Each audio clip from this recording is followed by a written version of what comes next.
हरे कृष्णा दोस्तों, आप सभी का एक बार फिर से स्वागत है मेरे इस चैनल पे जिसका नाम है द वैदिक क्वेस्ट और मैं आपका दोस्त रंजीत। श्रीमद् भगवत गीता की श्रृंखला के अंदर आज जो हम बात करने वाले हैं वो अध्याय 2 के बारे में बात करने वाले हैं। अध्याय 2 जो है उसका नाम है सांख्य योग। भगवान श्री कृष्ण जो है सांख्य योग के बारे में अर्जुन को उपदेश देते हैं। सांख्य योग का दोस्तों मतलब होता है संन्यास। संन्यास का अर्थ होता है ज्ञान।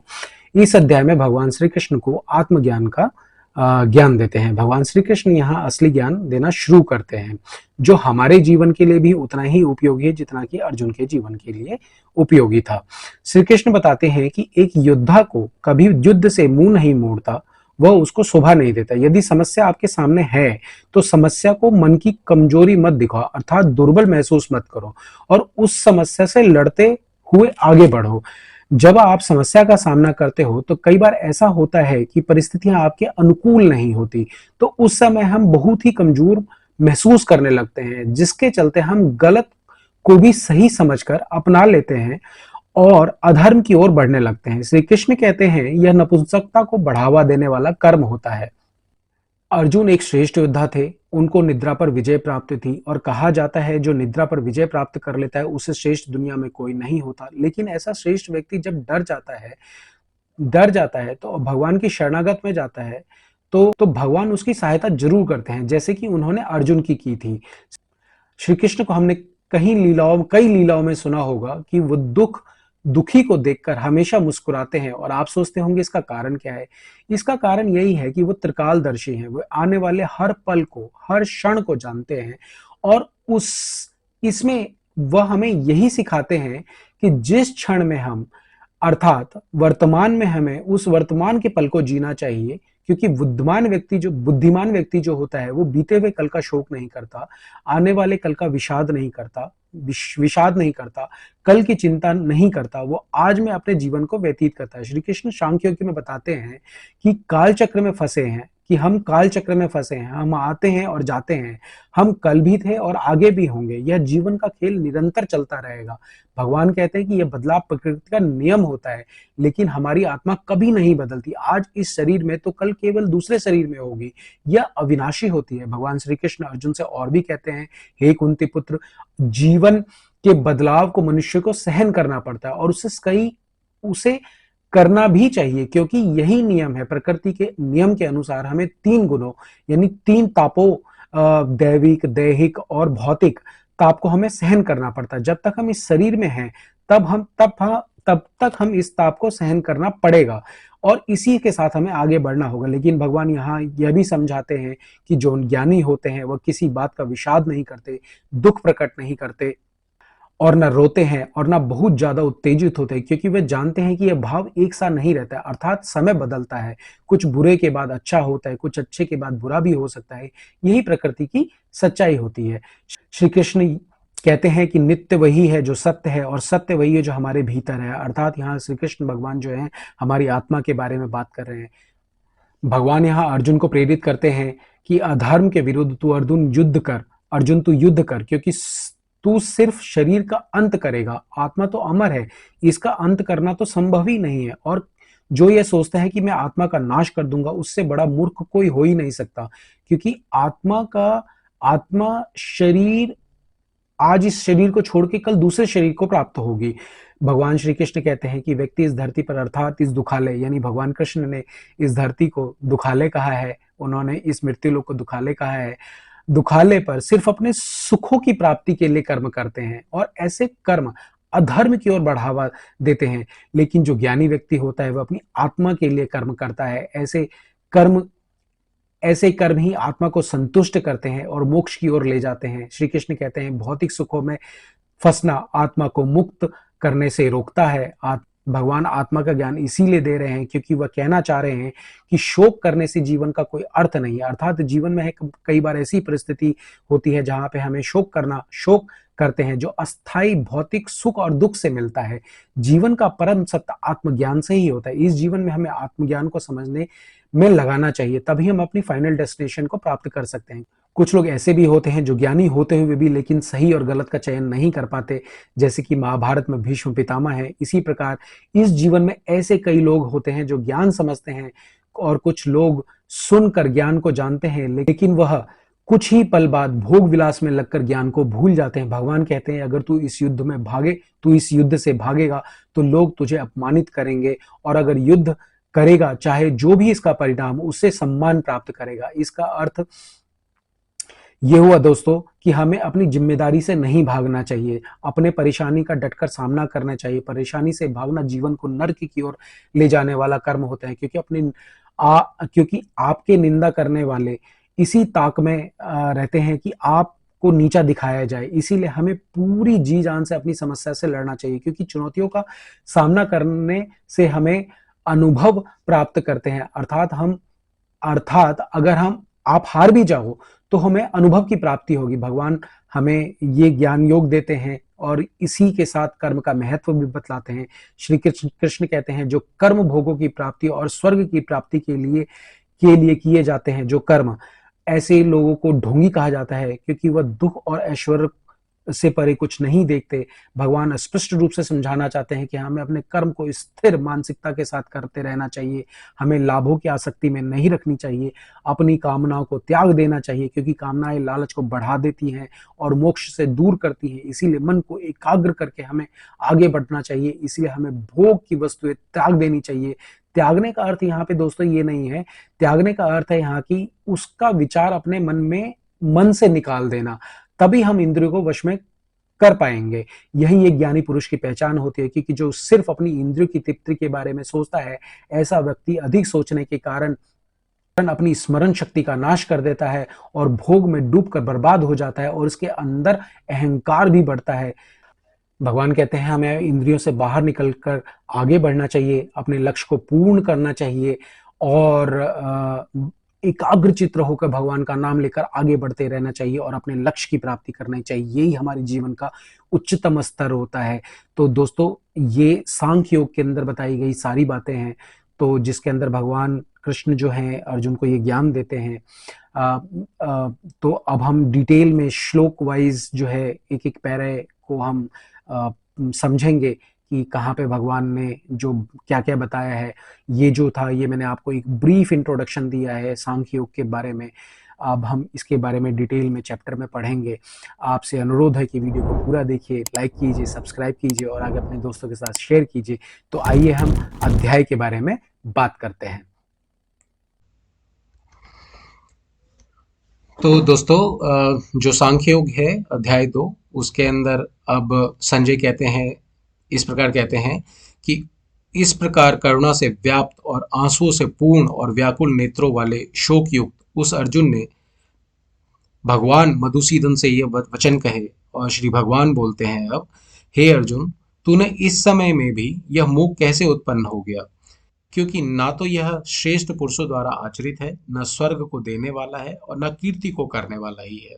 इसीलिए हे अर्जुन, नपुंसकता को मत प्राप्त हो, तुझ में यह उचित नहीं जान पड़ती। हे परम तप, हृदय की तुच्छ दुर्बलता को त्याग कर युद्ध के लिए खड़ा हो जा।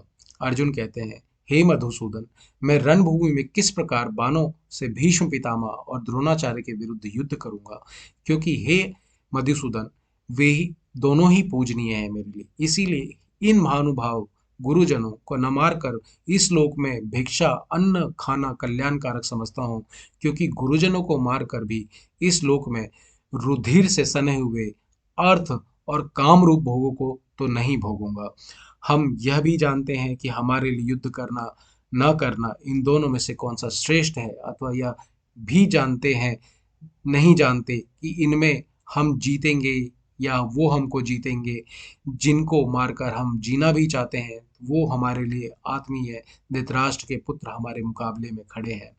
इसीलिए कायरता रूप दोष से उपहत हुए स्वभाव वाला तथा धर्म के विषय में मोहित चित हुआ मैं आपसे पूछता हूँ कि जो साधन निश्चित कल्याणकारक हो वह मेरे लिए कहे, क्योंकि मैं आपका शिष्य हूँ। इसीलिए आपके शरण में मुझे अपनी शिक्षा दीजिए। यहाँ पे अर्जुन क्या करते हैं, ये अपने आप को संपूर्ण समर्पण कर देते हैं भगवान के ऊपर, क्योंकि भूमि में निष्कृष्ट धन संपदा राज्य को देवता और स्वामीपन के प्राप्त होकर मैं भी इस उपाय को नहीं देखता हूँ जो मेरी इंद्रियों को सुखाने वाला शोक है उसको दूर कर सके। संजय वाचे। आप संजय बोलते हैं, हे राजन, निद्रा को जीतने वाले अर्जुन अंतर्यामी श्री कृष्ण भगवान महाराज से के प्रति इस प्रकार कहकर फिर श्री गोविंद भगवान से युद्ध नहीं करूंगा यह स्पष्ट कहकर चुप हो गए। हे भरतवंशी धृतराष्ट्र अंतर्यामी श्री कृष्ण महाराज दोनों सेनाओं के बीच में शोक हुए इस अर्जुन को देखकर हंसते हुए ये वचन बोले। श्री भगवान बोले, हे अर्जुन, तू ना शोक करने योग्य मनुष्य के लिए शोक करता है और पंडितों के से वचनों को कहता है, परंतु जिनके प्राण चले गए हैं उनके लिए और जिनके प्राण नहीं गए हैं उनके लिए भी पंडित जन शोक नहीं करते। ना तो ऐसा ही है कि मैं किसी काल में नहीं था, तू नहीं था, अथवा ये राजा लोग नहीं थे। ना ऐसा है कि इससे आगे कभी नहीं होंगे। जैसे जीवात्मा इस देह में बालकपन, जवानी, वृद्धावस्था होती है, वैसे ही अन्य शरीर की प्राप्ति होती है। इस विषय में धीर पुरुष मोहित नहीं होता।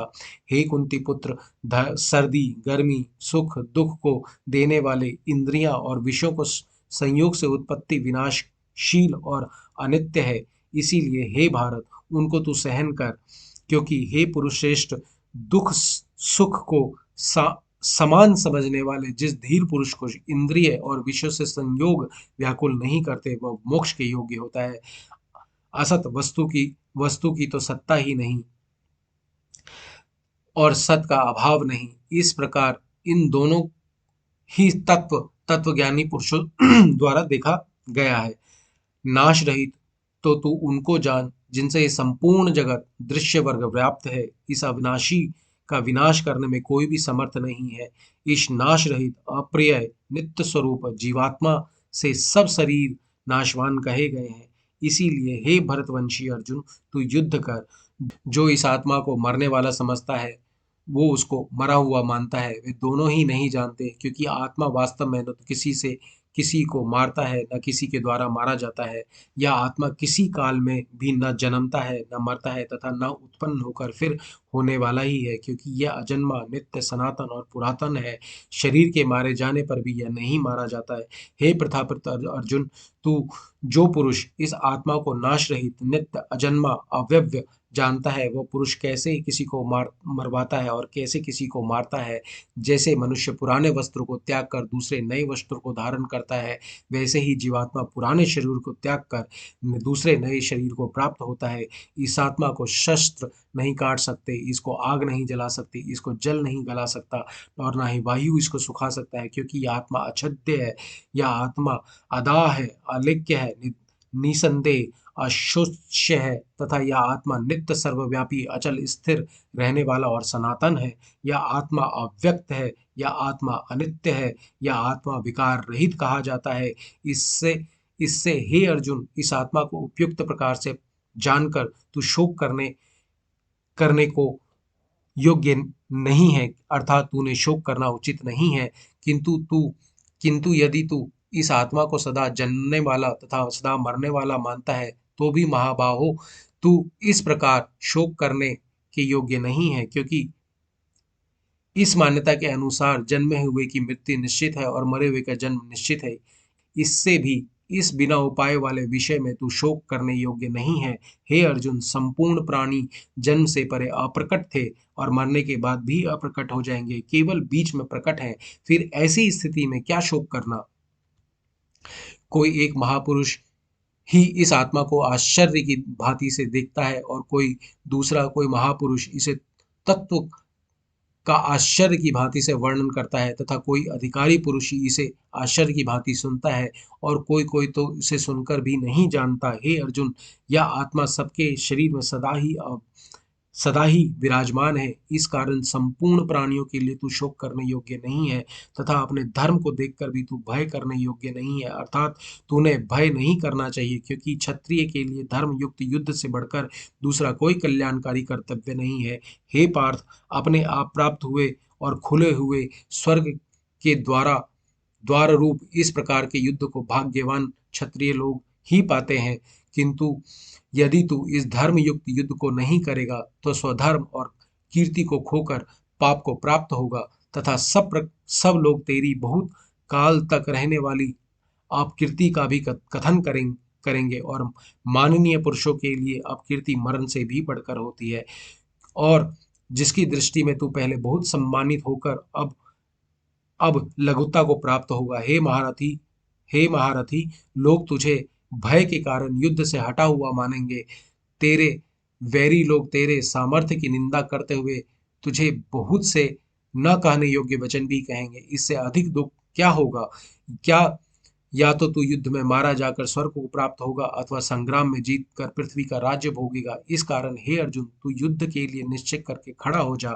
जय पराजय, लाभ हानि, सुख दुख को समान समझकर उसके बाद युद्ध के लिए तैयार हो जा। इस प्रकार युद्ध करने से तू पाप को प्राप्त नहीं होगा। हे पार्थ, यह बुद्धि भी तेरे लिए ज्ञान योग के विषय में कही गई है। और अब तू इसको कर्म योग के विषय में सुन। जिस बुद्धि से युक्त हुआ तू कर्मों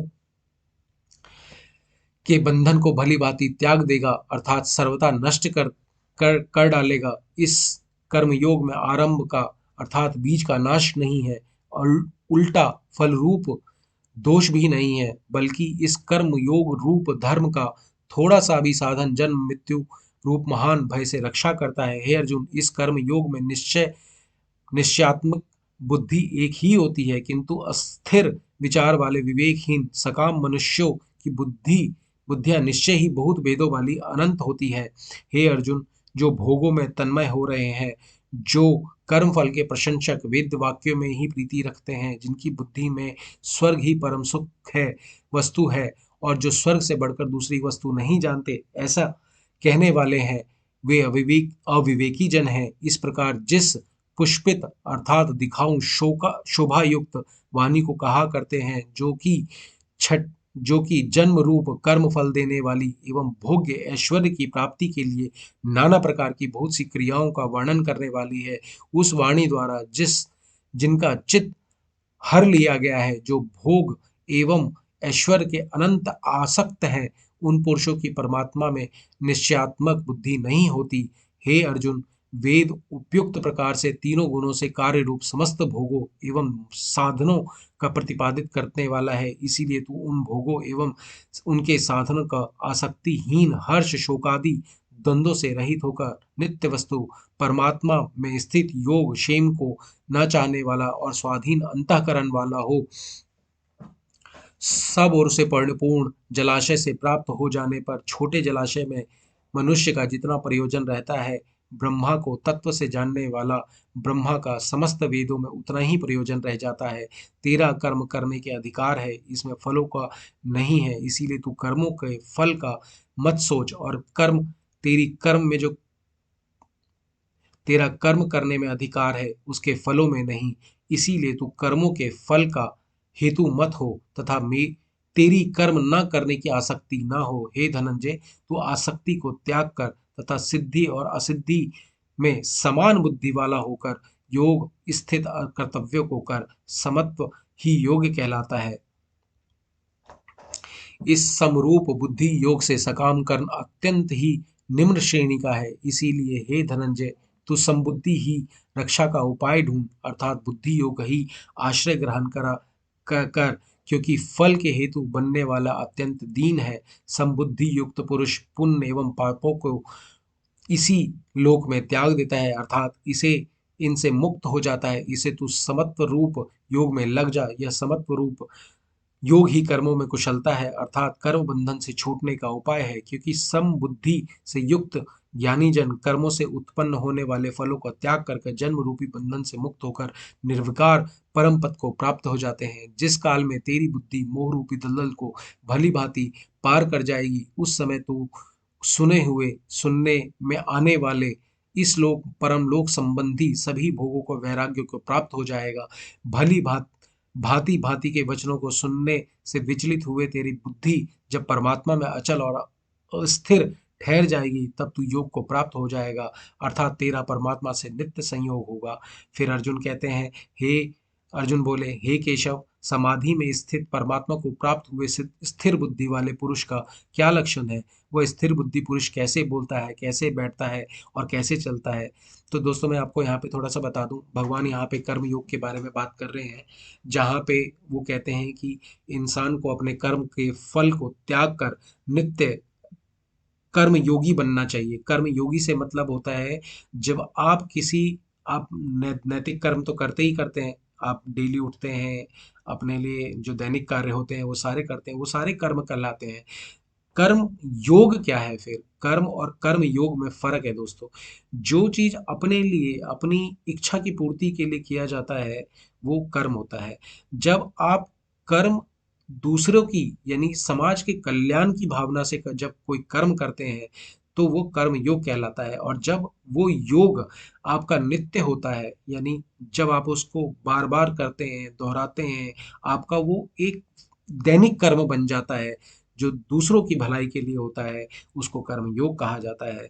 तो यहाँ पे अब अर्जुन पूछते हैं, अब वो पूछ रहे हैं कि जो योग, कर्म योग से जो स्थिर बुद्धि को प्राप्त कर चुके हैं, यानी जिनकी बुद्धि स्थिर हो चुकी है, जिनको ना सर्दी गर्मी, धूप छांव, सुख दुख किसी से भी कोई फर्क नहीं पड़ता, उन जो स्थिर बुद्धि वाले जो पुरुष होते हैं उसके क्या लक्षण होते हैं, वे कैसा दिखता है, वो कैसे बोलता है, कैसे बैठता है, कैसे चलता है, इसके बारे में अर्जुन यहाँ पे भगवान कृष्ण से जानना चाह रहे हैं। तो भगवान श्री कृष्ण बोलते हैं, हे अर्जुन, जिस काल में यह पुरुष मन में स्थित संपूर्ण कामनाओं को भली भांति त्याग देता है और आत्मा से ही आत्मा में संतुष्ट रहता है, उस काल में वह स्थित प्रग हो जाता है। यहाँ पे दोस्तों समझने वाली बात है कि आत्मा से आत्मा में ही संतुष्ट कैसे रहा जाता है। तो योग साधना एक ऐसी साधना है दोस्तों, जब आपके अपने ही ध्यान में बैठकर भगवान के चिंतन में लगे हुए अपने आत्मा को पहचानते हैं, अपने आत्मा के स्वरूप को देखते हैं, यानी भगवान को देखते हैं, परमात्मा को देखते हैं, और वो अपने आत्मा से ही संतुष्ट हो जाता है। उसे बाहरी यानी उसके उसको अपने शरीर से भी कोई प्रेम नहीं रहता। उस स्थिति में जब वो इस पुरुष जब पहुंच जाता है तो उसको स्थित प्रज्ञ कहा जाता है। जब वो किसी बाहरी वस्तु की अभिलाषा को छोड़कर अपने आत्मा में, अपने शरीर के अंदर ही परमात्मा के दर्शन करता है, वो नित्य उनके साथ रहता है, तो उस ऐसी स्थिति को, ऐसी स्थिति में, ऐसी स्थिति के पुरुष को स्थित प्रज्ञ कहा जाता है। दुखों को प्राप्ति होने पर जिनके मन में उद्वेग नहीं होता, दुखों के प्राप्ति पर जो सर्वथा निष्प्रश रहते हैं, तथा जिनके राग भय क्रोध नष्ट हो गए हैं, ऐसा उन्हें स्थिर बुद्धि कहा जाता है। जो पुरुष सर्वत्र स्नेह रहित हुआ, उस शुभ अशुभ वस्तु को प्राप्त होकर ना प्रसन्न होता है, ना द्वेष करता है, उसकी बुद्धि स्थिर है। और कछुआ सब ओर से अपने अंगों को जैसे समेट लेता है, वैसे ही यह पुरुष इंद्रियों इंद्रियों के विषय से इंद्रियों को सब प्रकार से हटा लेता है। यहाँ पे दोस्तों भगवान कृष्ण कह रहे हैं कि जैसे ही कछुआ होता है, जैसे अपने सारे अंगों को समेट के अपने कवच के अंदर डाल देता है, रख लेता है, छुपा लेता है, ताकि दुनिया से किसी दूसरे जानवर से उसको कोई भय ना हो, कोई उसको हानि ना पहुंचा सके। उसी प्रकार मनुष्य के जितनी भी इंद्रियां हैं, कर्मेंद्रियां हैं, ज्ञानेंद्रियां हैं, मन है, सबको इंसान को अपने आत्मा के अंदर समेट लेना चाहिए, उनको कंट्रोल करना चाहिए। ऐसी स्थिति में जब इंसान पहुंच जाता है, तब उसकी बुद्धि स्थिर हो जाती है। इंद्रियों द्वारा विषयों को ग्रहण न करने वाला पुरुष के भी केवल विषय को निवृत्त हो जाता है, परंतु उसमें रहने वाली आसक्ति निवृत्त नहीं होती। उस स्थित पर पुरुष की आसक्ति भी परमात्मा का साक्षात करने में निवृत्त हो जाती है। हे अर्जुन, आसक्ति का नाश न होने पर होने के कारण हे अर्जुन, आसक्ति का नाश न होने के कारण ये जो इंद्रियां हैं, ये भी बुद्धिमान पुरुष को भी हर लेती हैं। इसीलिए साधक को चाहिए कि वह संपूर्ण इंद्रियों को वश में करके समाहित चित्त हुआ मेरा प्राणायाम करके होकर ध्यान में बैठे, क्योंकि जिस पुरुष की इंद्रियां वश में होती हैं, उसी की इस बुद्धि स्थिर हो जाती है। विषयों का चिंतन करने वाले पुरुष की उस विषयों में आसक्ति हो जाती है, आसक्ति से उस विषयों का कामना उत्पन्न होती है, और कामनाओं से विघ्न पड़ने पर क्रोध उत्पन्न होता है, क्रोध से अत्यंत मूढ़ भाव उत्पन्न होता है, और मूढ़ भाव से स्मृति जो है वो भ्रमित हो जाती है। स्मृति के भ्रमित हो जाने से बुद्धि अर्थात ज्ञान शक्ति का नाश हो जाता है, और बुद्धि का नाश हो जाने पर वह पुरुष अपनी स्थिति से गिर जाता है। यहाँ पे भगवान श्री कृष्ण कह रहे हैं कि जो इंद्रियां हैं, इन्हें हमें कंट्रोल करना चाहिए। हमें इनको ध्यान में बैठकर इनके बारे में, इनको अपने अपने मन को शांत करके आत्मा में प्रवृत्त करना चाहिए। जो पुरुष ऐसा नहीं करता है, नहीं उसकी इंद्रियां उसके वश में नहीं होती हैं, तो हमेशा विषयों का चिंतन करता है। उन विषयों के चिंतन से उसके अंदर एक आसक्ति उत्पन्न होती है किसी वस्तु के प्रति। जब उसकी कामना पूर्ण नहीं होती है तो कामनाओं में विघ्न पड़ने पर उसको और क्रोध उत्पन्न होता है। क्रोध का जब क्रोध बहुत ज्यादा बढ़ जाता है तो उसके अंदर मूढ़ भाव, यानी मूढ़ भाव उत्पन्न हो जाता है। मूढ़ भाव से स्मृति भ्रमित हो जाती है, यानी जो स्मरण शक्ति होती है वो भ्रमित हो जाती है। स्मृति के भ्रमित हो जाने पर बुद्धि का नाश हो जाता है, ज्ञान शक्ति का नाश हो जाता है। इंसान अपनी समझ से किसी चीज के बारे में सही से नहीं सोच सकता। और जब बुद्धि का नाश हो जाता है तो पुरुष जो होता है, मनुष्य जो होता है, वो अपनी स्थिति से गिर जाता है।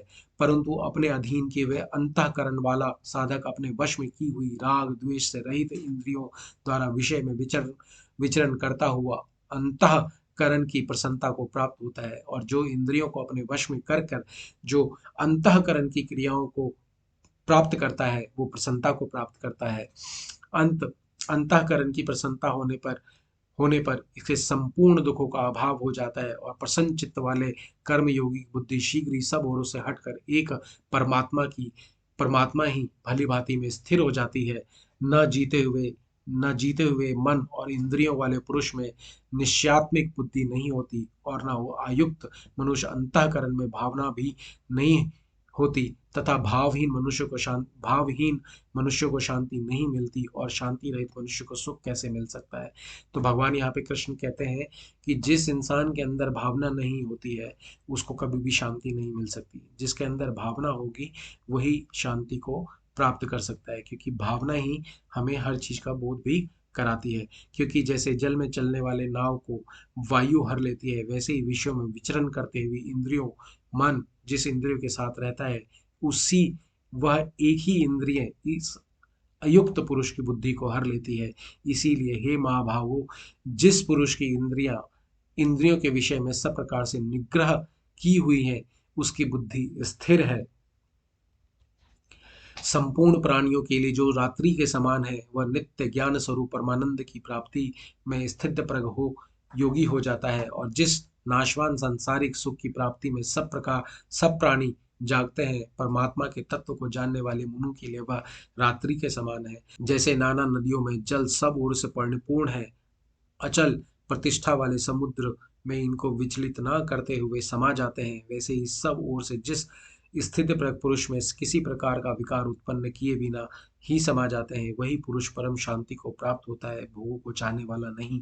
जो पुरुष संपूर्ण कामनाओं को त्याग कर ममता रहित, अहंकार रहित, अस्पृश्यता रहित वह विचरता है वही शांति को प्राप्त होता है, अर्थात वह शांति को प्राप्त होता है। हे अर्जुन, यह ब्रह्म को प्राप्त हुए पुरुष की स्थिति है। इसको प्राप्त होकर योगी कभी मोहित नहीं होता और अंत काल में भी इस ब्राह्मी स्थिति में स्थित होकर ब्रह्मानंद को प्राप्त हो जाता है। इस प्रकार जो है मित्रों, भगवत गीता का जो दूसरा अध्याय है सांख्य योग यहाँ समाप्त होता है। और आप सभी का बहुत बहुत धन्यवाद।